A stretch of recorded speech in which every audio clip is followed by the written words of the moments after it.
Selamat pagi, Jess. Ini ada komen bagus nih. Saya jawab ya. Saya jawab komen ini dengan Viti. Di umur berapa Bapak menemukan yang 80%, 20% itu, Pak? Mohon pencerahannya. Hukum Pareto, hukum 80-20, itu ndak bisa kamu sebut kapan itu akan terjadi. Ndak. Itu adalah ujian. Hukum Pareto itu hukum ujian. Apapun kamu, bagaimanapun kamu, siapapun kamu, ketika kamu memulai sesuatu yang baru dalam perjalanan menuju kepada puncak, itu kamu pasti mengalami Pareto. Ya, itu pasti kamu akan mengalami Pareto. Dalam hal bekerja pun mengalami. Orang yang bekerja pun mengalami Pareto. Contoh yang membuat kamu bisa memahami ini adalah kenapa orang kedokteran bisa menjadi sales, kenapa orang insinyur bisa menjadi admin, kenapa orang-orang yang lulus manajemen bisa menjadi HRD, kenapa orang-orang yang lulus hukum bisa menjadi marketing. Itu adalah Pareto. Ya. Kenapa saya katakan Pareto? Karena kegagalan-kegagalan yang dia lewati itu membuktikan perjalanan dari sebuah keberhasilan yang dia dapetin. Contoh, hari ini kamu lulus kuliah. Berapa gaji kamu? Bisakah langsung mendapat 30 juta? Kan tidak mungkin. Ketika kamu lulus kuliah, pasti kamu akan mendapatkan gaji UMR. Nah, dari gaji UMR 3 bulan kamu dapetin tambahan, 6 bulan tambahan, setahun tambahan, 2 tahun tambahan, sampai kamu mempelajari kanan kiri depan belakang atas bawah, baru kemudian di tahun-tahun berikutnya kamu bisa mendapatkan tambahan gaji. Nah, ketika kamu bisa mendapatkan tambahan gaji itu, apakah kamu memahami sesuatu yang besar dalam kehidupan kamu? Pasti memahami. Artinya apa? Upgrade diri, pemahaman diri, pembelajaran diri akan lebih daripada yang pertama kali.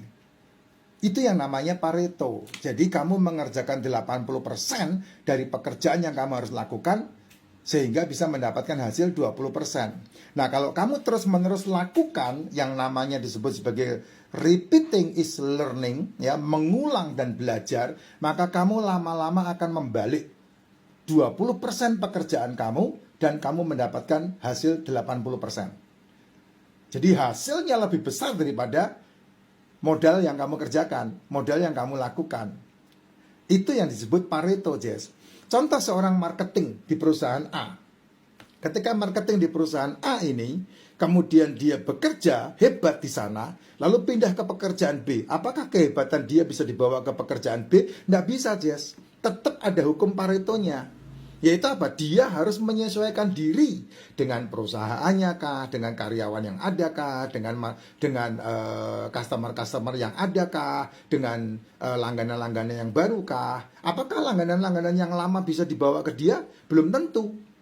Belum tentu. Kenapa belum tentu? Karena pelanggan atau customer itu customernya siapa?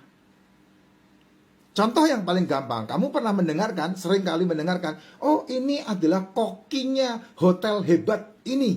Nah, ini kokinya hotel A. Terus kemudian dia membuka warung sendiri. Masakan yang terkenal di hotel tersebut. Catatlah, anggaplah, sop buntut umpamanya. Itu kan di salah satu hotel hebat di Jakarta kan terkenal banget tuh, sop buntut itu.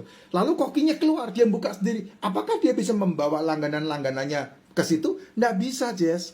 Butuh waktu, butuh modal.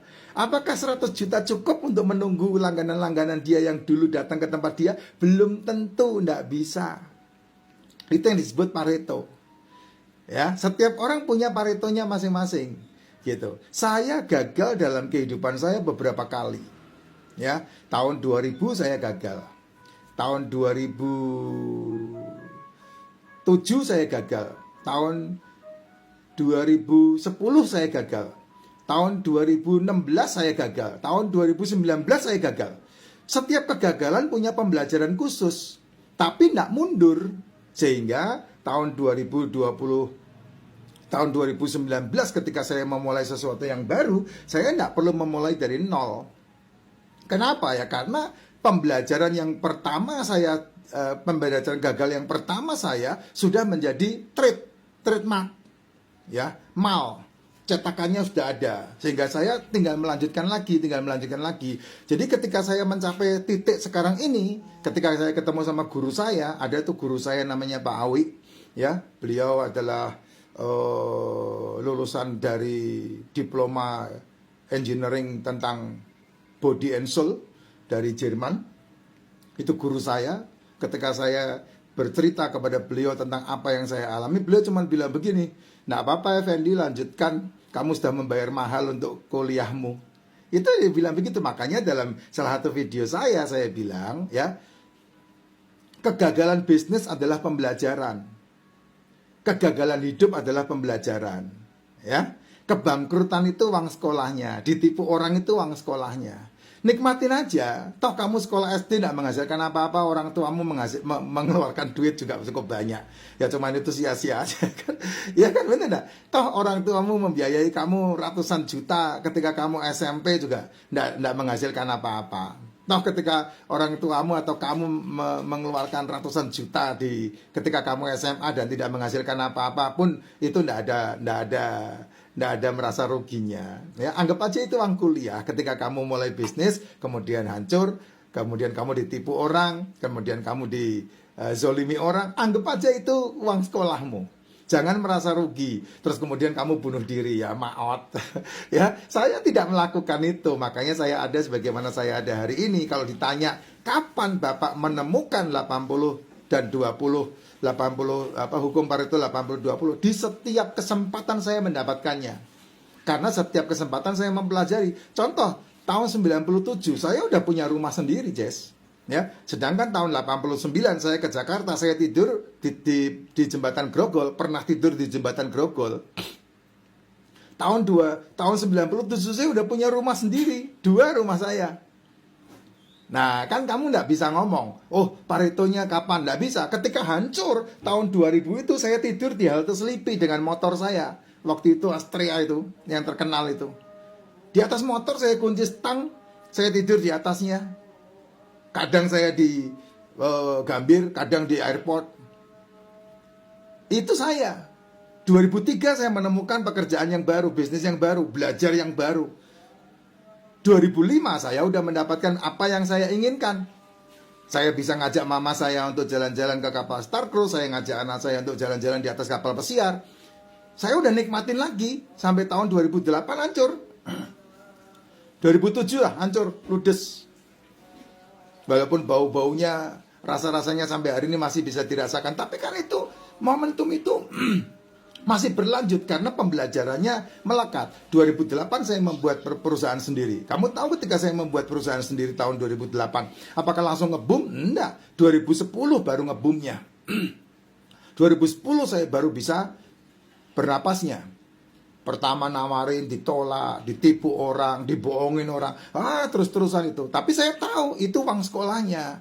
Jalan kaki dari stasiun Cimahi ke Cipageran, itu saya alami, ya. Jalan kaki dari Cipageran menuju ke dari terminal Lewi Panjang ke Cipageran, itu saya alami itu di Cimahi itu. Jadi semuanya itu adalah harga yang 80% kamu lakukan menghasilkan 20% karena kamu repeat terus, ulang terus sehingga kamu melakukan 20%, hasilnya 80%. Nah, Cimahi kan kenal banget sama Effendi, Pak E.